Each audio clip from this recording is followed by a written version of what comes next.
Hai teman-teman, Assalamualaikum. Selamat datang di channel Dunia Bunda Ita. Di video kali ini saya mau berbagi resep selai nanas untuk isian nastar. Pertama, kita akan pilih untuk nanasnya dulu. Nanas yang cocok untuk nastar adalah nanas dengan serat yang banyak dan air sedikit. Contohnya adalah dengan menggunakan nanas Palembang. Tapi bukan berarti nanas yang lain tidak bisa dipakai ya. Pilih nanas yang sudah matang supaya tidak terlalu masam, jadi tidak boros untuk gulanya.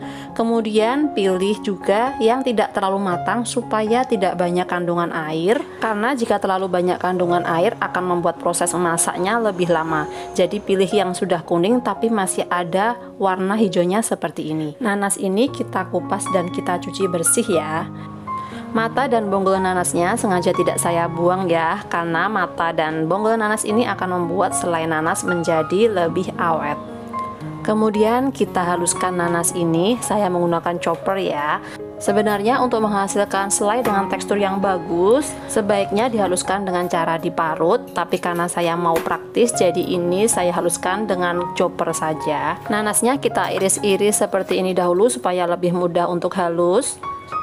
Jika teman-teman memakai semua bagian nanas termasuk mata dan bonggolnya, saya sarankan untuk menghaluskannya dengan benar-benar halus ya, karena jika tidak nanti mata nanasnya akan mengganggu tekstur dari selai nanasnya itu sendiri.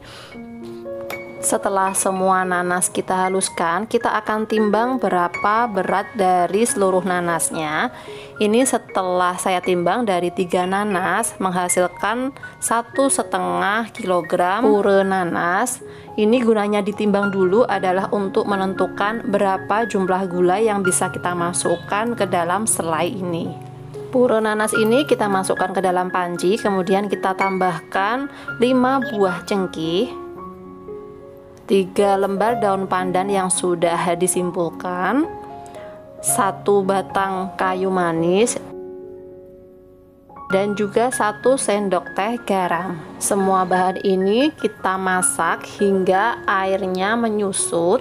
Karena ini jumlah airnya masih banyak, jadi dalam proses ini bisa ditinggal ya. Kita tutup dan sesekali boleh kita aduk.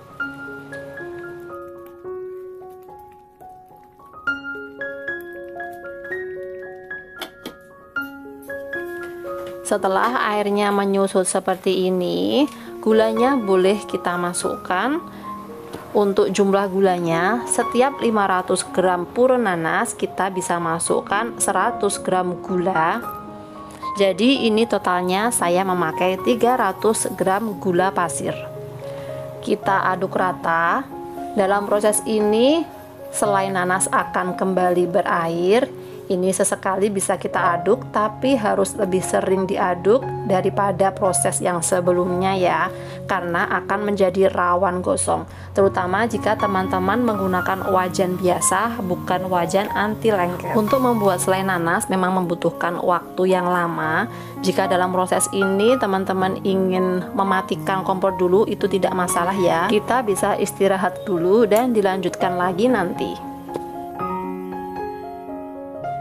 Ini adalah selai yang saya masak tadi ya. Ini tinggal sedikit karena yang lainnya sudah saya pakai untuk membuat nastar. Teksturnya ini masih lembek ya. Jika ini dipakai untuk isian nastar nanti akan susah untuk membentuknya.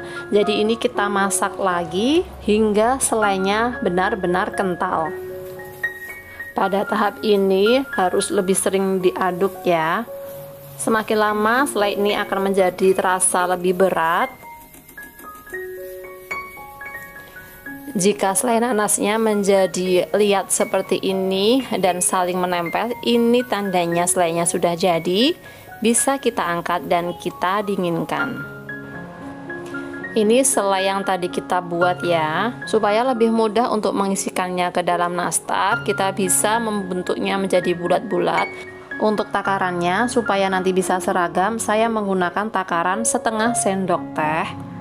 Kemudian ini kita bulat-bulatkan seperti ini. Ini mudah banget ya membulatkannya, dengan satu tangan juga bisa. Jika ditimbang beratnya sekitar 4 gram. Dalam proses membulatkan selai ini, teman-teman bisa menyiapkan air matang, kemudian kita basuh dulu tangan kita dengan air supaya lembab. Ini akan memudahkan kita membulatkan selai nanasnya dan tidak akan lengket di tangan.